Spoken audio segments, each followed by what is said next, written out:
Module 3ന്റെ part 1 already നമ്മൾ സ്റ്റീമിനെ പറ്റി discuss ചെയ്തു. ഇനി ഞാൻ പറഞ്ഞായിരുന്നു സ്റ്റീം നമ്മൾ യൂസ് ചെയ്യുന്നത് തെർമൽ പവർ പ്ലാന്റുകളിൽ പവർ ജനറേഷന് വേണ്ടിയിട്ടാണ്. അപ്പൊ ഈ സ്റ്റീം തെർമൽ പവർ പ്ലാന്റ്സിൽ ഉണ്ടാക്കുന്ന ഡിവൈസ് ആണ് ബോയിലർ. വെള്ളം യൂസ് ചെയ്തിട്ട് സ്റ്റീമായിട്ട് മാറ്റുന്ന ഡിവൈസ് ആണ് ബോയിലർ എന്ന് പറഞ്ഞത്. അപ്പൊ ഈ ബോയിലറുകളെ പറ്റി നമുക്ക് പഠിക്കാനുണ്ട്, ക്ലാസിഫിക്കേഷൻ പഠിക്കാനുണ്ട്, രണ്ട് മെയിൻ ടൈപ്പ് ബോയിലറിന്റെ പടം വരച്ച് അതിനെപ്പറ്റി ഡീറ്റെയിൽ ആയിട്ട് പഠിക്കാനുണ്ട്.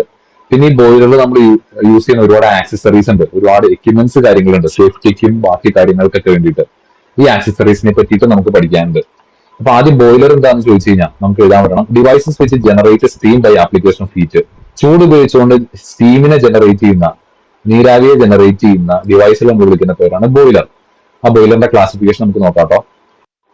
First classification based on the flow of water and hot gas. ചൂട് ഗ്യാസിന്റെയും വെള്ളത്തിന്റെയും ഫ്ലോനെ ബേസ് ചെയ്തിട്ട് രണ്ടായിട്ട് ക്ലാസിഫൈ ചെയ്യാം, fire tube and water tube boiler.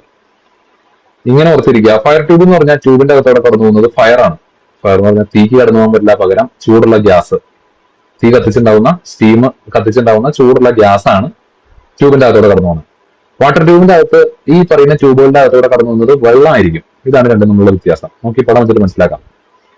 ഇതിന്റെ അകത്ത് ഒന്ന് വാട്ടർ ട്യൂബും രണ്ടാമത്തെ ഫയർ ട്യൂബുമാണ്. ഈ ഫയർ ട്യൂബിൽ നിങ്ങൾ നോക്കി, ഇത് ഫർണസ്. പറയുന്ന ടേമുകളെല്ലാം നിങ്ങൾ അപ്പപ്പ മനസ്സിൽ ഇരുത്തി പോകണം, കാരണം ഇതെല്ലാം ടെക്നിക്കൽ ടേമുകളാണ്. ഫർണസ് എന്ന് പറഞ്ഞു കഴിഞ്ഞാൽ കോള് കത്തിക്കുന്ന സ്ഥലമാണ് ഫർണസ്. ഇവിടെയാണ് നമ്മൾ കോളിനെ കത്തിക്കുന്നത്. ആ കോള് കത്തിച്ച് ഉണ്ടാവുന്ന ഹോട്ട് ഗ്യാസ്, വളരെ ചൂടുള്ള ഗ്യാസ്, ഇത് കൂടെ നമുക്ക് കാണാൻ പറ്റും ട്യൂബുകളിലൂടെയാണ് കടന്നു പോണേ, അല്ലെ? ഇനി ട്യൂബുകളിലൂടെ കടന്നു പോകുമ്പോൾ ആ ട്യൂബുകളുടെ ചുറ്റും നമ്മൾ വാട്ടർ വെച്ചേക്കുക, വെള്ളം വെച്ചേക്കുക. അപ്പൊ സ്വാഭാവികമായിട്ടും ഈ ചുറ്റുമുള്ള വെള്ളം ചൂടാവും. വെള്ളം ചൂടായി സ്റ്റീമായിട്ട് നീരാവിയായിട്ട് പുറത്തോട്ട് പോകും. ഇനി നമ്മുടെ ഹോട്ട് ഗ്യാസ് കത്തിച്ചുണ്ടാക്കിയ കോള്, കൽക്കരി കത്തിച്ചുണ്ടാക്കിയ ഹോട്ട് ഗ്യാസ് ഈ പറഞ്ഞ പോലെ അതിന്റെ പണി കഴിഞ്ഞ് ഹോട്ട് ഗ്യാസസ് വെളിയിലോട്ട് പോകും. അത് ചിമ്മിനി വഴി പുറത്തോട്ട് എസ്കേപ്പ് ആവും. ഓക്കെ, അപ്പൊ നമുക്ക് ഇവിടെ സ്റ്റീം കിട്ടി. അപ്പൊ ട്യൂബിൽ കൂടെ കടന്നു പോകുന്നത് ഹോട്ട് ഗ്യാസ് ആയതുകൊണ്ട് നമ്മൾ അതിനെ ഫയർ ട്യൂബ് എന്ന് വിളിക്കും. ഇനി വാട്ടർ ട്യൂബിന്റെ അകത്ത് നമ്മൾ കാണാൻ പറ്റും, ട്യൂബുകളിലൂടെ കടന്നു പോകുന്നത് വാട്ടറാണ്, വെള്ളമാണ്. ആ വെള്ളത്തിന് ചുറ്റും നമ്മൾ കൽക്കരി കത്തിച്ചുണ്ടാക്കിയ ഹോട്ട് ഗ്യാസ് ആണ്. അപ്പൊ ഈ ഹോട്ട് ഗ്യാസ് ഉള്ള പ്രസൻസിലൂടെ നമ്മുടെ വെള്ളം ട്യൂബുകളിലൂടെ കടന്നു പോകുന്ന സമയത്ത് ഈ വെള്ളം ചൂട് അബ്സോർബ് ചെയ്ത് അത് നീരാവിയായി പുറത്തോട്ട്, ഇത് കൂടെ പുറത്തോട്ട് ഫ്ലോ ചെയ്യും, സ്റ്റീമായിട്ട് പുറത്തോട്ട് ഫ്ലോ ചെയ്യും. ഇനി ഹോട്ട് ഗ്യാസ് അതിന്റെ പണി കഴിഞ്ഞ് ചിമ്മിനി വഴി പുറത്തോട്ട് എസ്കേപ്പ് ആവും. അപ്പൊ ഇതാണ് വാട്ടർ ട്യൂബും ഫയർ ട്യൂബും തമ്മിലുള്ള വ്യത്യാസം. ഇൻഡസ്ട്രിയിൽ മെയിൻ ആയിട്ട് യൂസ് ചെയ്യുന്നത് നമ്മുടെ വാട്ടർ ട്യൂബ് ബോയിലറിനെയാണ്. കാരണം വളരെ എഫക്റ്റീവ് ആയിട്ട് നല്ല രീതിയിൽ വെള്ളത്തിന് സ്റ്റീമായിട്ട് കൺവേർട്ട് ചെയ്യുന്ന ആളാണ്. കാരണം ഇവിടെ നമുക്കറിയാം, ചെറിയ ട്യൂബുകളിലൂടെ വെള്ളം കടന്നു പോകുമ്പോൾ നന്നായിട്ട് അത് ഹീറ്റ് അബ്സോർബ് ചെയ്ത് ചൂടായി നീരാവിയായിട്ട് കൺവേർട്ട് ആവും. ഇവിടെ വെള്ളത്തിന്റെ ടാങ്കിലൂടെയാണ് ശരിക്കും പറഞ്ഞ മറ്റേ ഈ ഹോട്ട് ഗ്യാസ് കടന്നു പോകുന്നത്. അപ്പൊ ഒരുപാടൊന്നും നമുക്ക് നീരാവി പ്രൊഡ്യൂസ് ചെയ്യാനായിട്ട് സാധിക്കില്ല. അപ്പൊ ഇത് ഇങ്ങനെ ചെറിയ രീതിയിലുള്ള ആപ്ലിക്കേഷൻസിന് ഉപയോഗിക്കുമ്പോൾ industrial applications, thermal power plant പോലുള്ള ഇൻഡസ്ട്രിയൽ ആപ്ലിക്കേഷൻ യൂസ് ചെയ്യുന്നത് നമ്മുടെ വാട്ടർ ട്യൂബ് ബോയിലറിനെയാണ് മെയിൻ ആയിട്ട്. ഓക്കെ, ഇനി ബാക്കി ക്ലാസിഫിക്കേഷനിലോട്ട് പോകുന്നതിന് മുന്നേ തന്നെ നമുക്ക് ഇവരുടെ difference between fire tube and water tube boiler exam ചോദിക്കാറുള്ള ഒരു ക്വസ്റ്റൻ ആണ്. നമുക്ക് അത് നോക്കിയിട്ട് ബാക്കി ക്ലാസിഫിക്കേഷനിലോട്ട് പോകാം. അപ്പൊ ഇവർ തമ്മിലുള്ള ആദ്യത്തെ വ്യത്യാസം എന്ന് പറഞ്ഞാൽ 6 ട്യൂബിലൂടെ കടന്നു പോകുന്നതാണ്. ഫയർ ട്യൂബ് ആണെങ്കിൽ hot gas flows through the tubes. Water tube boiler ആണെങ്കിൽ water circulates through the tube. ഇനി ഫയർ ട്യൂബിന്റെ അകത്ത് ഫ്രീ സർക്കുലേഷൻ ഓഫ് വാട്ടറിനെ നമ്മൾ സർക്കുലേറ്റ് ചെയ്യേണ്ട ആവശ്യമില്ല, പമ്പൊന്നും ഉപയോഗിച്ചിട്ട് സർക്കുലേറ്റ് ചെയ്യേണ്ട ആവശ്യമില്ല. കാരണം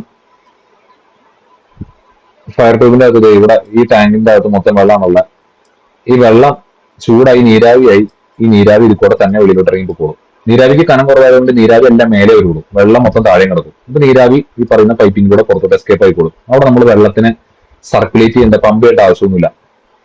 പക്ഷെ ഇവിടെ വാട്ടർ ട്യൂബിന്റെ കേസിൽ ഇതിൽ കൂടെ വെള്ളം കടന്ന് ഇങ്ങനെ മേലോട്ട് പോകണമെങ്കിൽ വെള്ളത്തിന് നമ്മൾ പമ്പ് ചെയ്യണം, സർക്കുലേറ്റ് ചെയ്യണം.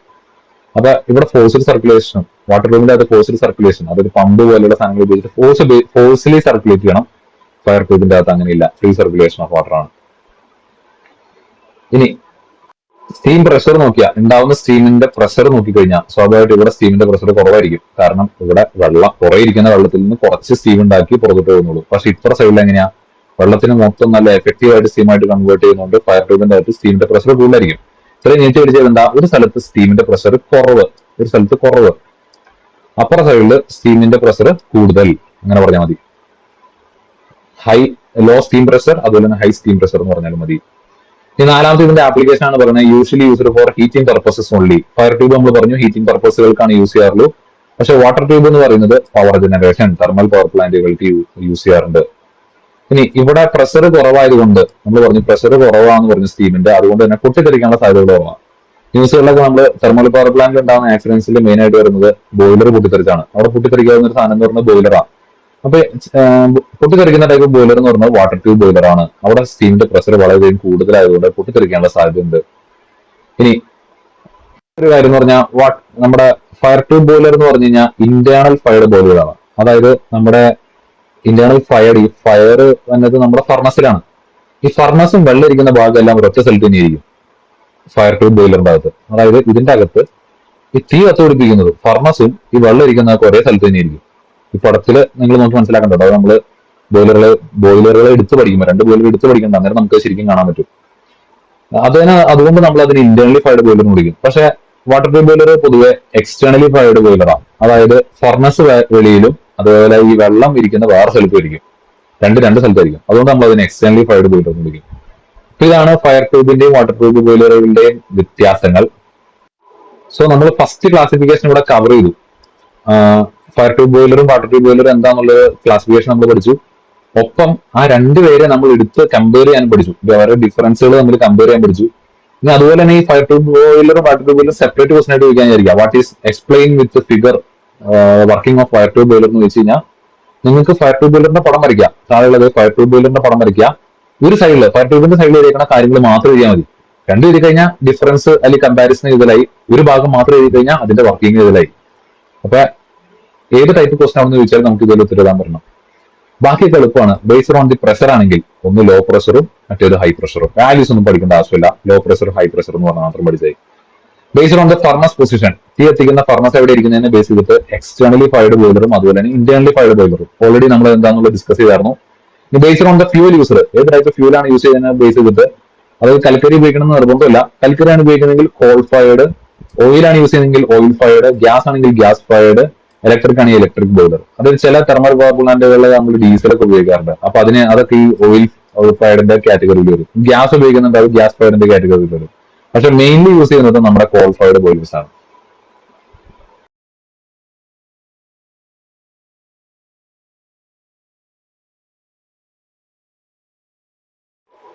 മൊഡ്യൂൾ 3യുടെ പാർട്ട് 3 നമുക്ക് രണ്ട് ടൈപ്പ് ബോയിലറുകളെ പറ്റി വിശദമായിട്ട് പഠിക്കാനുണ്ട്. പടം വരച്ച് എക്സ്പ്ലെയിൻ ചെയ്യാനായിട്ട് 7 മാർക്കിന്റെ ക്വസ്റ്റൻ ആയിട്ടാണ് ഇത് ചോദിക്കാറ്. കറക്റ്റ് ആയിട്ട് ഇതിനെ മനസ്സിലാക്കി പോയാൽ ഇത് കഴിഞ്ഞിട്ട് വരുന്ന ടോപ്പിക് എന്ന് പറഞ്ഞാൽ ഇതിനകത്ത് പിടിപ്പിച്ച് വെച്ചിരുന്ന ഒരുപാട് ആക്സസറീസ് ഉണ്ട്. ആക്സസറീസിനെ പറ്റിയിട്ടാണ് ഈ ചാപ്റ്ററിൽ. ഇത് കഴിഞ്ഞാൽ പിന്നെ അടുത്ത വീഡിയോയിൽ നമുക്ക് മൊത്തം പഠിക്കാനുള്ളത്. അപ്പൊ രണ്ട് ബോയിലറും വൃത്തിയായിട്ട് മനസ്സിലാക്കി വെക്കാൻ എന്നുള്ളത് വളരെയധികം ഇമ്പോർട്ടന്റ് ആണ്.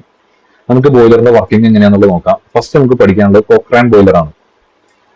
അപ്പൊ പടം വരയ്ക്കുമ്പോ ഇതൊരു എല്ലാ വർക്കിംഗ് പാർട്സുകളും ഉൾപ്പെടുത്തിയിരിക്കുന്ന ഒരു ഫിഗർ ആണത്. പക്ഷെ നിങ്ങൾ പടം വരയ്ക്കുമ്പോൾ നിങ്ങൾ ഒരു കാര്യം മനസ്സിലാക്കുക, പടം വരയ്ക്കുമ്പോൾ ശ്രദ്ധിക്കേണ്ട കാര്യം എന്ന് പറഞ്ഞാൽ നമുക്ക് ഇതിന്റെ അകത്ത് എല്ലാ പാർട്സുകളും ഇതുപോലെ വരച്ച് കാണാൻ പടം മാർക്ക് ചെയ്യലല്ല, അതിന്റെ ആവശ്യമില്ല. നമ്മൾ പഠിക്കുമ്പോൾ എക്സ്പ്ലെയിൻ ചെയ്യുന്ന പാർട്സ് ഉണ്ടല്ലോ, നമുക്ക് ആവശ്യമായിട്ട് വരുന്ന കുറെ പാർട്ടുകളുണ്ട്. നമ്മൾ ഫംഗ്ഷൻസ് നമുക്ക് അറിയാവുന്ന പാർട്ടുണ്ട്, അവരെ മാത്രമായിട്ട് ഉൾപ്പെടുത്തിയാൽ മതി. ബാക്കിയുള്ളവരുടെ പേര് പോലും പഠിക്കേണ്ട ആവശ്യമില്ല. ഫോർ എക്സാമ്പിൾ ഇപ്പൊ ഈ ഫ്യൂസിബിൾ പ്ലഗ്, അല്ലെങ്കിൽ പറയുന്ന ഈ man hole, feed check valve, blow off cock, grate, ashpit, ഇതൊന്നും നമ്മുടെ വർക്കിംഗിൽ വരുന്ന സാധനങ്ങളല്ല. അപ്പൊ വർക്കിംഗ് കറക്റ്റായിട്ട് മനസ്സിലാക്കിക്കുക, പടം വരയ്ക്കുക, അതിനനുസരിച്ച് സാധനങ്ങൾ മാർക്ക് ചെയ്യാം. അപ്പൊ നമുക്ക് വർക്കിംഗ് എങ്ങനെ നോക്കാം. അപ്പൊ ഇതിന്റെ അകത്ത് ഈ കാണുന്ന ഭാഗം നമ്മൾ പറഞ്ഞു, കോള് കത്തിക്കുന്ന, കൽക്കരി കത്തിക്കുന്ന ഭാഗത്തിന് നമ്മൾ വിളിക്കുന്ന പേരാണ് ഫർണസ്. ഈ ഫർണസിൽ നിന്നുള്ള തീയാണ് ഈ ട്യൂബിൽ കൂടെ കടന്നു പോകുന്നത്.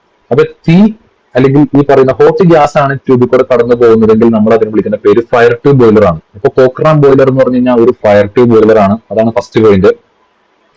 അപ്പൊ അതിന്റെ അകത്ത് നമ്മൾ ഫർണസിൽ തീ കത്തിച്ച് ആ തീയിൽ നിന്നുണ്ടാവുന്ന ഹോട്ട് ഗ്യാസ് ഈ പറയുന്ന ട്യൂബുകളെ വിളിക്കുന്ന പേരുണ്ട് ഫ്ലൂ ട്യൂബ് എന്നാണ് വിളിക്കുന്നത്. കാരണം ഈ ഗ്യാസുകളുടെ പേര് ഫ്ലൂ ഗ്യാസ് എന്നാണ്. ഈ ഹോട്ട് ഗ്യാസിന്റെ പേരാണ് ഫ്ലൂ ഗ്യാസ്. അപ്പൊ ഈ ഹോട്ട് ഗ്യാസ് കടന്നു പോകുന്ന ട്യൂബുകൾ അതിനെ ഫ്ലൂ ട്യൂബ് എന്നാണ് വിളിക്കുന്നത്. ആ ട്യൂബിൽ കൂടെ കടന്നു പോയതിനു ശേഷം അത് അതിന്റെ പണി കഴിഞ്ഞ് ചിമ്മിനി വഴി പുറത്തോട്ട് എസ്കേപ്പ് ആവും. അപ്പൊ ഈ ഹോട്ട് ഗ്യാസ് ഇതിൽ കൂടെ കടന്നു പോകുന്ന സമയത്ത് അതിന്റെ ചുറ്റും വെള്ളം ഇങ്ങനെ പിടിച്ചു വെച്ചേക്കാണ്, വാട്ടർ ഉണ്ട്. ആ വാട്ടർ ചൂടാവും. വാട്ടർ ചൂടായി കഴിയുമ്പോൾ അത് സ്റ്റീമായിട്ട് കൺവേർട്ട് ആവും, നീരാവിയായിട്ട് കൺവേർട്ട് ആവും. ഈ പറയുന്ന നീരാവി കനം കുറവായതുകൊണ്ട് നേരെ മേലോട്ട് പോകും. വെള്ളം അടിയിൽ തന്നെ എടുക്കും, നീരാവി മേലോട്ട് വരും. ഇനി ഈ മേലോട്ട് വന്ന നീരാവിനെ നമുക്ക് പുറത്തോട്ട്, ഇപ്പൊ തെർമൽ പവർ പ്ലാന്റിലൊക്കെ ആണെങ്കിൽ ഈ നീരാവിനെ നമ്മൾ നേരെ ടർബൈനിലോട്ടാണ് വരുന്നത്. ടർബൈനിൽ ചെന്ന് അത് ടർബൈനെ കറക്കുകയാണ് ചെയ്യണം. അപ്പൊ നീരാവിനെ നമ്മുടെ ആവശ്യത്തിനനുസരിച്ചിട്ട് പുറത്തോട്ട് ഉപയോഗിക്കാനായിട്ട് ഇവിടെ ഒരു സ്റ്റീം സ്റ്റോപ്പ് വാൽവ് കൊടുത്തിട്ടുണ്ട്. ആ സ്റ്റീം സ്റ്റോപ്പ് വാൽവ് തുറന്ന് നമുക്ക് പുറത്തോട്ട് ടർബൈനുകളിലോട്ടൊക്കെ നമുക്ക് നീരാവിനെ എടുക്കാനായിട്ട് സാധിക്കും. പിന്നെ ഇവിടെ ഒരു സേഫ്റ്റി വാൽവ് ഉണ്ട്. സേഫ്റ്റി വാൽവിന്റെ പണി എന്ന് പറഞ്ഞു കഴിഞ്ഞാൽ എപ്പോഴാണോ ഈ സ്റ്റീമിന്റെ പ്രഷർ, ഇതൊരു പ്രഷർ കുക്കർ പോലെ, ഇതിന്റെ അകത്തുള്ള സ്റ്റീമിന്റെ ക്വാണ്ടിറ്റി കൂടി കൂടി കൂടി കൂടി കൂടി കൂടി ഈ പറയുന്ന സ്റ്റീമിന്റെ പ്രഷർ വളരെ അധികം കഴിഞ്ഞാൽ ബോയിലർ പൊട്ടിത്തെറിക്കും. അപ്പൊ ഒരു പരിധി ഉണ്ട്. ഇപ്പൊ 1000 വിചാരിക്കുക, 1000 മേലെ പോകരുത്, അതാണ് പരിധി. 1000 മേലെ പോയി കഴിഞ്ഞാൽ അപ്പൊ തന്നെ നമ്മുടെ സേഫ്റ്റി വാൽവ് ഓപ്പൺ ആവും. നമ്മുടെ പ്രഷർ കുക്കറിന്റെ മേലെ വാൽവ് ഓപ്പൺ ആയി വിസിലടിക്കണ പോലെ ഈ സേഫ്റ്റി വാൽവ് ഓപ്പൺ ആയിട്ട് അത് കുറച്ച് സ്റ്റീമിനെ പുറത്തോട്ട് തള്ളിക്കളയും. അങ്ങനെ തള്ളിക്കളയുമ്പോൾ ഈ പറയുന്ന പ്രഷർ, സ്റ്റീമിന്റെ പ്രഷർ താഴത്തോട്ട് കുറയും. അപ്പൊ അങ്ങനെ ഈ പറയുന്ന ബോയിലറുടെ പ്രൊട്ടക്ഷന് വേണ്ടി കൊടുത്തിരിക്കുന്ന വാൽവാണ് സേഫ്റ്റി വാൽവ്. എപ്പോഴാണ് സ്റ്റീമിന്റെ പ്രഷർ ഒരു പരിധി വിട്ട് മേലോട്ട് വരുന്ന അന്നേരം സേഫ്റ്റി വാൽവ് തുറന്ന് സ്റ്റീമിനെ വെളിയിലോട്ട് തള്ളിക്കളയും. ഈ പ്രഷർ നമുക്ക് മെഷർ ചെയ്യാൻ വെളിയിൽ കാണണം. അതിനു വേണ്ടിയിട്ട് നമുക്കൊരു പ്രഷർ ഗേജ് ഉണ്ട്. ഇനി മെയിൻ്റനൻസ് കാര്യങ്ങൾക്ക് വേണ്ടി തുറന്ന് അകത്ത് തരാൻ വേണ്ടി മാൻഹോൾ ഉണ്ട്. ഇനി അകത്തുള്ള വെള്ളത്തിന്റെ ലെവല് ഒരുപാട് കുറഞ്ഞു കഴിഞ്ഞാൽ അത് അപകടമാണ്. ഇപ്പൊ വെള്ളത്തിന്റെ ലെവല് അതുപോലെ സ്റ്റീമിന്റെ ലെവൽ എത്രയാണെന്നുള്ള അറിയാൻ വേണ്ടി വെളിയിൽ നിന്ന് കാണാൻ വേണ്ടിയിട്ട് അവിടെ ഒരു വാട്ടർ ഗേജ്, ഇത്ര സാധനങ്ങളാണ് അവിടെ കൊടുത്തേക്കുന്നത്. ഓക്കെ, അപ്പൊ ഇതൊക്കെയാണ് കോക്രാൻ ബോയിലറിന്റെ വർക്കിങ്ങിൽ വരുന്ന കാര്യങ്ങൾ. റിപ്പീറ്റ് അടിച്ച് ഒന്നുകൂടെ കണ്ട് പറഞ്ഞ കാര്യങ്ങൾ കറക്റ്റ് ആയിട്ട് ഓർത്തിരിക്കുക. ഇതൊരു എന്താ പറയാ ഫയർ ട്യൂബ് ബോയിലർ ആണെന്നുള്ള കേസ് മറന്നു പോകാതിരിക്കുക. അടുത്ത് നമുക്ക് പഠിക്കാനുള്ളത് ബാബ്കോക്ക് ആൻഡ് വിൽകോക്സ് ബോയിലർ എന്ന് പറയുന്ന ബോയിലറാണ്.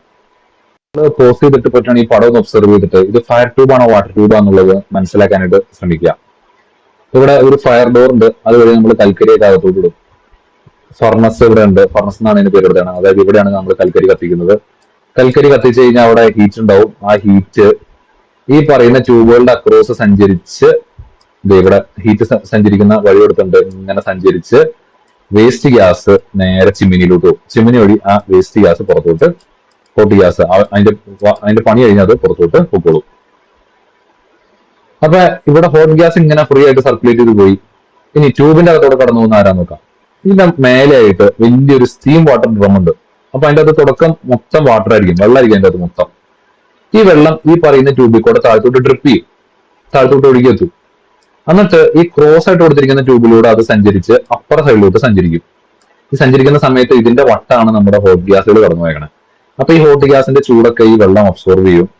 അതുപോലെ തന്നെ ഈ വെള്ളം എന്തായിട്ട് മാറും, അബ്സോർവ് ചെയ്ത് ഈ വെള്ളം സ്റ്റീമായിട്ട് മാറും. അതായത് ഇവിടെ എത്തിയപ്പോൾ അത് വാട്ടർ ആയിരുന്നു, ഇവിടെ നിന്ന് ഇപ്പുറത്തോട്ട് ക്രോസ് ചെയ്ത് സഞ്ചരിച്ച് ഇവിടെ എത്തിക്കഴിയുമ്പോൾ അത് സ്റ്റീമായിട്ട് മാറും.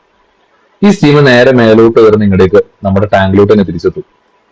ഈ ടാങ്കിന്റെ പേര്, ഡ്രമ്മിന്റെ പേര് നമ്മൾ കണ്ടായിരുന്നു വാട്ടർ ഡ്രം എന്നല്ല, സ്റ്റീം വാട്ടർ ഡ്രം ആണ്. അതിന്റെ അകത്ത് രണ്ടുപേരും വരും. വാട്ടർ മാത്രമല്ല, വാട്ടറിന്റെ പാലും കൂടെ ഉണ്ടാവും, സ്റ്റീം ഉണ്ടാവും. ആദ്യം വെള്ളം മാത്രമായിരുന്നു, പക്ഷെ സ്റ്റീമായിട്ട് കൺവേർട്ട് ചെയ്ത് ആ സ്റ്റീം തിരിച്ചെത്തിയത് ഇതിന്റെ അകത്തോട്ട് തന്നെയാണ്.